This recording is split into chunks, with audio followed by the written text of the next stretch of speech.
Comment utiliser un réchaud à essence? Mike Horn a déjà abandonné une expédition après avoir fait cramer sa tente avec un réchaud à essence. Donc si vous devez retenir une seule chose de cette vidéo, c'est ne jamais allumer un réchaud à essence sous une tente. Ça, c'est la base. Bonjour, je suis Briac du blog Besoin d'aventure, un blog dans lequel je vous donne des idées d'itinéraire et des conseils techniques pour partir à l'aventure, à pied, à vélo, en kayak, etc. Quand on parle de réchaud à essence, on parle en fait de réchaud multicombustible. Pour cette démonstration, je vais utiliser un réchaud MSR Weisperlite avec de l'essence blanche, ce qu'on appelle aussi de l'essence C, qu'on trouve un petit peu partout en supermarché et dans n'importe quel village dans le monde. C'est le combustible le plus simple et le plus propre à utiliser. C'est le combustible que j'ai utilisé lors de mon expédition en kayak au Groenland. Alors si vous ne trouvez pas facilement de l'essence blanche là où vous êtes, vous pouvez utiliser de l'essence sans plomb que vous pouvez prendre dans les stations-service. Ce combustible vous fera juste un peu plus de fumée noire au démarrage, mais c'est ce que j'ai fait pendant 2 ans quand je suis parti autour du monde à vélo et ça s'est très bien passé.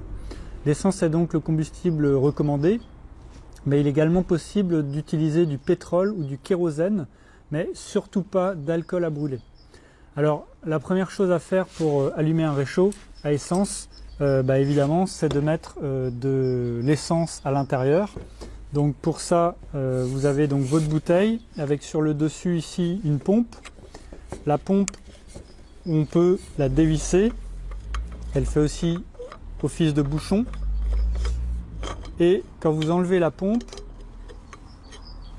vous avez accès évidemment à l'essence. Donc vous remplissez votre bouteille d'essence. Alors attention, là par exemple on est sur une bouteille d'1 litre, à peu près 1 litre, mais sur toutes les bouteilles d'essence vous avez en fait une ligne souvent pointillée, ici, une ligne maximum de remplissage. Donc il faut vraiment ne pas remplir au-dessus de cette ligne-là, puisqu'en fait le réchaud a besoin d'une bouteille avec de l'essence dedans, et avec un petit peu d'air également dedans, puisqu'on va venir mettre en pression la bouteille, on va venir mettre en pression l'essence qui est à l'intérieur, avec cette pompe qui fait office de bouchon pour que l'essence puisse sortir sous pression et venir vaporiser dans ce brûleur. Donc là c'est une bouteille qui fait 887 millilitres. Alors c'est écrit également en Oz américain. Donc on est presque à 1 litre quand on remplit au niveau de cette bouteille là. Donc ici j'ai donc ma pompe avec le tube plongeur et un petit filtre ici pour éviter d'aspirer d'éventuelles impuretés.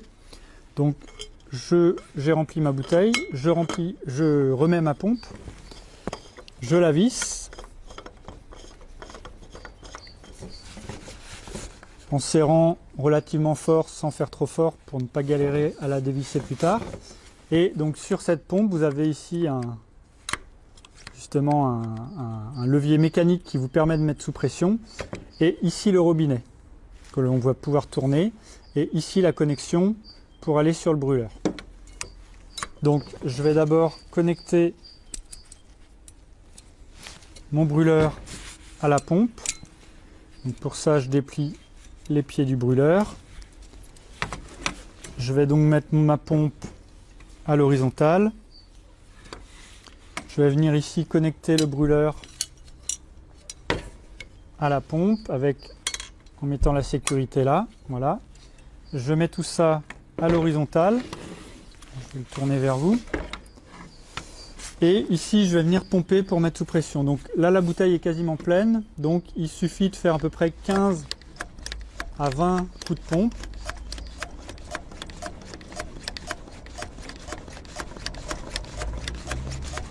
Voilà, là j'en ai fait 20. Si par contre votre bouteille est à moitié remplie, il faudra en faire entre 40 et 50. Et plus la bouteille est vide, plus il faudra pomper pour pouvoir mettre sous pression, puisqu'il y aura plus d'air à l'intérieur à mettre sous pression. Et c'est là que tout se joue, puisqu'un réchaud à essence a besoin d'être préchauffé. C'est-à-dire que l'on va mettre un petit peu d'essence dans la coupelle ici qui est en dessous du réchaud. Dans cette coupelle, on a une feutrine de préchauffage. Alors l'essence, quand on va ouvrir ce robinet, va arriver par ce tuyau là, va sortir au niveau de l'injecteur. Comme elle est froide, comme le réchaud est froid, ça ne va pas vaporiser, donc ça va sortir sous forme complètement liquide et tomber dans la coupelle. Et il faut qu'on en mette une certaine quantité pour allumer cette essence et qu'elle chauffe le réchaud. Et une fois que le réchaud sera préchauffé, on pourra à nouveau réouvrir progressivement le robinet ici et vous verrez que ça commencera à vaporiser et la flamme, au lieu d'être jaune et provenant du bas, deviendra de plus en plus bleue et proviendra plutôt du haut, là, donc du haut du brûleur. Donc la notice dit qu'il faut environ 2 cuillères à café d'essence dans la coupelle de préchauffage. Dans la pratique, en fait, il faut y aller visuellement. Il faut regarder en fait sa feutrine s'imbiber d'essence. Si jamais il fait nuit, prenez bien une lampe frontale pour bien regarder cette feutrine. Hein. N'y allez pas au feeling parce qu'un jour ça vous jouera un tour. Donc si vous êtes sur le sol, on s'accroupit, on baisse un petit peu la tête et puis on voit notre feutrine. Donc je vais ouvrir mon robinet, on va entendre un petit suintement et voir l'essence couler. Et l'idée c'est de refermer le robinet avant que la feutrine de préchauffage soit complètement imbibée parce que le temps que vous fermiez votre robinet, de l'essence va continuer à couler dans le tuyau. Donc il faut en fait un petit peu anticiper. Donc c'est parti, j'ouvre, pas très fort. Hein.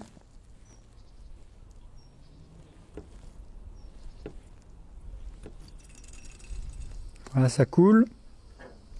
Je referme. Et là, j'en ai mis un petit peu trop. En fait, ça a mis du temps à venir. Je me suis fait un petit peu surprendre. Donc j'allume sans attendre, hein, parce que l'essence va s'évaporer sinon. Voilà, donc là ça nous fait une grosse flamme jaune. Alors normalement il faut mettre le pare-vent, ça permet de protéger la flamme et aussi ça permet de faire une sécurité entre la bouteille et le brûleur. Pour l'exemple, je ne vais pas le mettre pour que ce soit plus visible. Donc là je laisse préchauffer et en fait il va falloir que je réouvre mon robinet quand la flamme va commencer à descendre. Alors si j'ouvre trop tôt, je vais faire une flamme jaune beaucoup trop grosse puisque le réchaud ne sera pas encore assez préchauffé. Si j'ouvre trop tard, la flamme va s'éteindre. Donc il faut trouver le bon moment. Donc là, je vais commencer à ouvrir un tout petit peu. Voilà.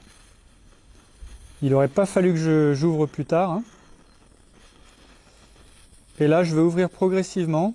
Le réchaud est déjà chaud. On l'entend qui crache. Hein. Et là, on se retrouve avec une flamme complètement bleue que vous devez plus voir quasiment. Voilà. Donc là, le réchaud est allumé.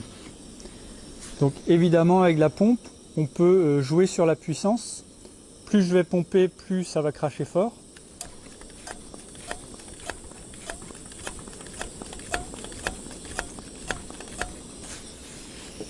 Alors ça s'entend peut-être pas, hein, mais moi j'entends que ça crache plus fort. Et par contre, pour diminuer la chauffe, sur un réchaud à essence, c'est pas forcément évident. En tout cas sur celui-là. Certains réchauds à essence ont un réglage assez précis de la puissance. Sur celui-là, la seule solution, c'est en fait de diminuer un petit peu l'ouverture du robinet. Donc pour ça, moi je le ferme entièrement et puis je le rouvre légèrement. Genre un quart de tour, ça suffit. Et là, vous aurez déjà un petit peu moins d'essence. Et on voit que là, ça a diminué en puissance, même si c'est pas très visible sur la vidéo. Alors, je vais le réouvrir. Voilà, là, ça fait un peu plus de bruit. On entend que ça crache plus fort. Et donc, pour éteindre votre réchaud, il suffit tout simplement de fermer entièrement votre robinet.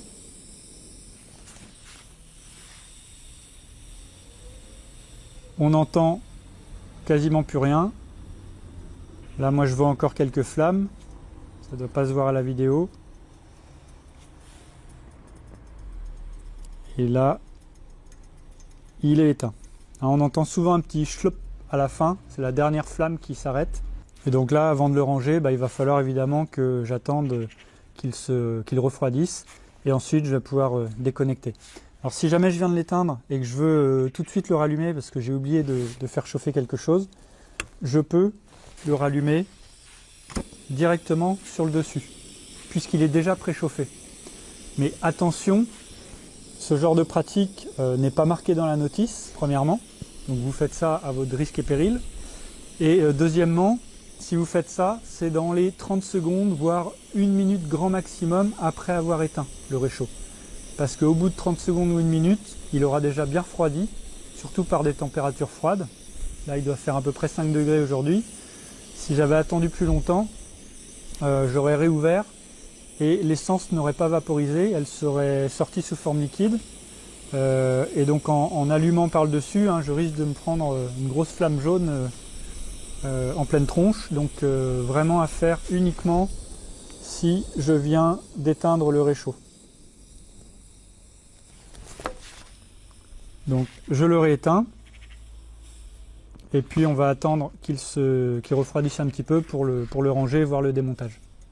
Donc le danger, c'est de le rallumer quand il est à moitié chaud et à moitié froid, parce qu'il va à la fois vaporiser et à la fois sortir de l'essence en liquide.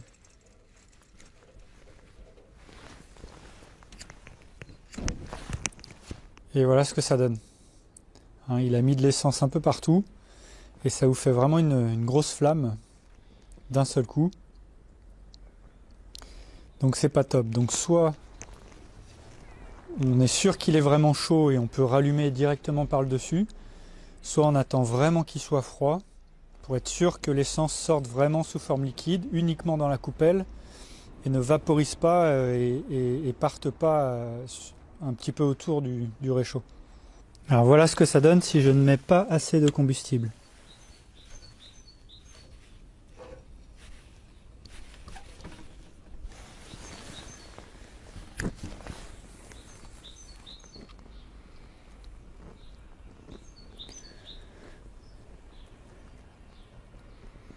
Donc le réchaud va commencer à préchauffer, mais pas assez.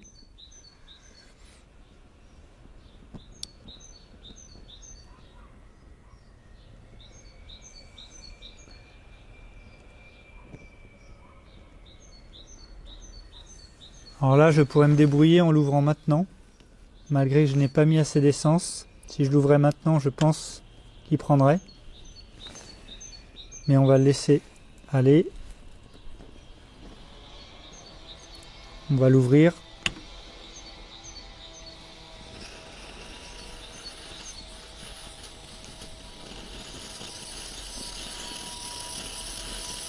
Voilà. Et le gros problème, c'est que là, j'avais pas assez de combustible pour préchauffer. Donc il est passé par une phase où ça a craché jaune avec des grosses flammes avant d'arriver à du bleu puissant. Voici ce que ça donne si on met trop d'essence.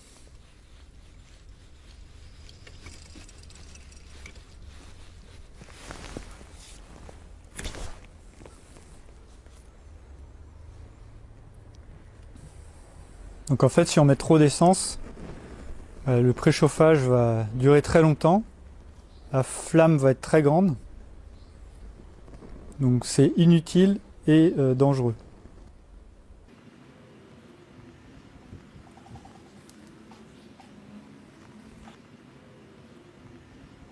Et là, si je n'ouvre pas assez tôt, eh bien c'est trop tard.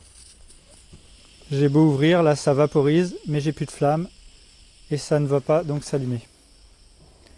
Par contre, si je mets un coup de briquet par le dessus, étant donné que ça vaporise, eh bien ça s'allume. Donc ça y est, j'ai attendu un petit peu, le réchaud est froid. Donc là, je vais pouvoir déconnecter mon brûleur. Donc j'enlève la sécurité et je tire sur le petit câble. Donc là, j'ai quelques gouttes d'essence qui sont tombées. Et puis mon brûleur, je vais venir le ranger. Alors pour le ranger, moi, je prends toujours un petit chiffon. Vous voyez que le petit chiffon, il est bien noir. parce que votre brûleur, il est quand même bien encrassé à cause des préchauffages, ça c'est obligatoire. Alors de temps en temps on peut souffler dessus, il y a un petit peu de noir qui part, mais globalement c'est un peu, ça en met un petit peu partout, donc faut s'organiser un peu. Donc pour ça, moi je prends mon chiffon et je plie les pieds du réchaud, du brûleur avec le chiffon. Ici sur ce modèle, j'arrive à venir bloquer mon petit tuyau sur un des pieds et puis je vais venir emballer mon brûleur dans mon chiffon que je vais mettre dans ma petite pochette. Alors les réchauds sont souvent vendus ou alors il faut acheter en plus un kit de réparation. Donc là vous avez à peu près tout ce qu'il faut de plus, vraiment de ce qu'il y a de plus important pour pouvoir le réparer. Une feutrine de préchauffage, des joints, un tube plongeur, des injecteurs, puisqu'en fait les injecteurs on va les choisir en fonction de l'essence du combustible qu'on met à l'intérieur. Donc là j'ai mis un injecteur pour l'essence C ou l'essence sans plomb. C'est l'injecteur qui est monté par défaut en général quand on achète un réchaud. Mais si vous utilisez par exemple du kérosène, il faudra installer un autre injecteur. Donc c'est juste à dévisser et revisser, c'est assez simple à faire. Ensuite, la bouteille d'essence, il faut lui enlever sa pression, puisque si dans la journée les températures montent, vous allez avoir une pression à l'intérieur qui va augmenter, ce qui peut représenter certains risques. Alors je vous avoue que moi, quand je sais que la pression à l'intérieur n'est pas très forte, parce que en fin de chauffe, quand j'ai fini de faire chauffer l'eau ou le repas, si j'ai pas repompé plusieurs fois, je sais que la pression est un peu plus faible, et je l'entends parce que le brûleur ça chauffe quand même moins fort. Si je sais en plus que les températures vont être froides si je suis en hiver, je ne m'embête pas forcément tout le temps à enlever la pression, ce qui est une erreur, je devrais le faire. Mais voilà, en tous les cas, il faut toujours essayer d'ouvrir la bouteille pour enlever la pression. Donc pour ça, je dévisse tout simplement la bouteille et je fais attention de ne pas trop laisser mes mains en dessous parce qu'en fait les vapeurs d'essence vont sortir ici légèrement sous forme liquide. C'est le cas ici. Et donc là, on a entendu que la pression est sortie. Et donc là, je peux revisser. Alors si jamais un jour vous avez du mal à dévisser votre bouteille, c'est peut-être parce qu'il y a trop de pression à l'intérieur. Et donc la pression agit en fait sur le joint. Donc avant de dévisser la bouteille, il va falloir ouvrir le robinet. Et en fait, en ouvrant le robinet, vous allez faire sortir de l'air, éventuellement quelques gouttes d'essence, mais surtout de l'air. Et vous allez faire diminuer en pression la bouteille. Alors ça peut être une solution de faire uniquement ça plutôt que d'ouvrir le bouchon. Le problème c'est que je trouve qu'on met plus d'essence en fait. Il y a plus d'essence à sortir sous forme liquide quand on ouvre. D'ailleurs c'est ce qui se passe là. Plutôt que quand on ouvre vraiment toute la pompe. Et là ça a pas mal coulé. Donc c'est quand même plus pratique. On en met quand même moins partout en ouvrant la pompe qu'en ouvrant le robinet. Alors ces réchauds à essence sont vendus avec donc le brûleur, une bouteille et la pompe, et également un bouchon pour pouvoir venir remplacer la pompe si vous voulez stocker la bouteille avec de l'essence dedans. Et en plus de ça, vous pouvez acheter en complément d'autres bouteilles pour pouvoir stocker votre essence si vous avez besoin d'en avoir plus. Donc c'est ce genre de bouton qu'il y a dessus, de bouchon pardon. Et donc ce sont des bouchons sécurisés qui ne se défont pas comme ça. C'est un peu comme sur ce genre de bouteille de produits dangereux. Il va falloir appuyer sur le bouchon pour pouvoir dévisser le bouchon. Alors la bouteille peut être transportée comme ça avec la pompe dessus qui sert de bouchon, c'est vraiment prévu pour. Alors en termes de consommation, cela dépend évidemment des températures extérieures et de ce que vous cuisinez avec. Mais pour vous donner une idée, avec une bouteille de cette taille, donc presque 1 litre, vous pouvez tenir quasiment une semaine en utilisant le réchaud le matin et le soir à 2 personnes, en faisant chauffer le matin du thé et du porridge, et en faisant chauffer le soir des pâtes par exemple et du thé.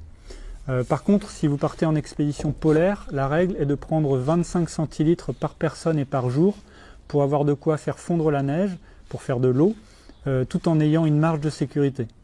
Alors ces réchauds multicombustibles sont super pour 3 raisons. Ils marchent par toutes les températures. L'essence gèle à moins 60 degrés, donc ça vous laisse un peu de marge. Contrairement au gaz qui ne fonctionne plus très bien à moins 10 degrés et plus du tout à moins 20 degrés.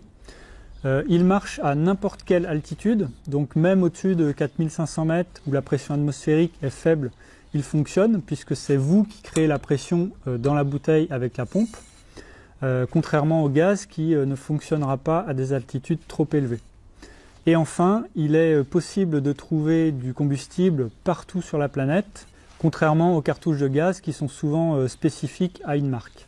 Les réchauds multicombustibles sont donc de très bons outils si vous en avez l'utilité. Mais faites attention en les utilisant. Je rappelle la règle numéro 1, ne jamais allumer un réchaud multicombustible sous une tente. Si votre avancée est assez grande, il est possible après le préchauffage de le rentrer, mais faites-le uniquement en cas de nécessité, par temps de pluie par exemple. Voilà, vous n'avez plus qu'à partir à l'aventure. Je vous rappelle que vous pouvez télécharger le guide pour bien choisir votre aventure que j'ai écrit pour vous. Il vous suffit pour cela de cliquer sur le lien qui se trouve dans la description juste en dessous de cette vidéo. Si vous avez aimé cette vidéo et si vous souhaitez m'aider à faire connaître Besoin d'aventure, cliquez sur le petit pouce bleu et abonnez-vous à la chaîne pour ne rien louper des prochaines vidéos. Moi je vous dis à bientôt pour de prochaines aventures. Ciao!